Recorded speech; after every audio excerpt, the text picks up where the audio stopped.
ದೇಶದ ಹಲವೆಡೆ ಮುಂಗಾರು ಚುರುಕಾಗಿದ್ದು ಈಶಾನ್ಯ ಭಾರತ ಮತ್ತು ಪಶ್ಚಿಮ ಬಂಗಾಳದ ಕೆಲ ಭಾಗಗಳಲ್ಲಿ ನಾಳೆ ಭಾರೀ ಮಳೆಯಾಗುವ ಕುರಿತು ಭಾರತೀಯ ಹವಾಮಾನ ಇಲಾಖೆ ಮುನ್ಸೂಚನೆ ನೀಡಿದೆ.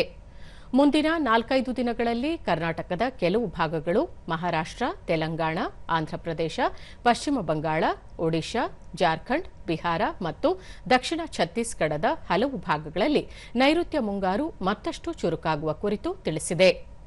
ರಾಜಸ್ಥಾನ, ಪೂರ್ವ ಉತ್ತರ ಪ್ರದೇಶ, ಒಡಿಶಾ ಮತ್ತು ಪಶ್ಚಿಮ ಮಧ್ಯಪ್ರದೇಶದಲ್ಲಿ ನಾಳೆ ಗುಡುಗು ಸಹಿತ ಮಳೆಯಾಗುವ ಹಿನ್ನೆಲೆ ಆರೆಂಜ್ ಅಲರ್ಟ್ ಘೋಷಿಸಿದೆ.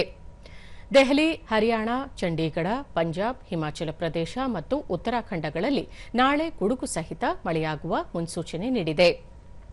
ಬಿಹಾರ, ಜಮ್ಮು ಕಾಶ್ಮೀರ, ಜಾರ್ಖಂಡ್, ಮಧ್ಯ ಮಹಾರಾಷ್ಟ್ರ, ತಮಿಳುನಾಡು, ಪುದುಚೇರಿ, ಕಾರೈಕಲ್ ಹಾಗೂ ಅಂಡಮಾನ್ ಮತ್ತು ನಿಕೋಬಾರ್ ದ್ವೀಪಗಳಲ್ಲೂ ಗುಡುಗು ಸಹಿತ ಮಳೆಯ ವಾತಾವರಣ ಇರಲಿದೆ ಎಂದು ಹವಾಮಾನ ಇಲಾಖೆ ತಿಳಿಸಿದೆ.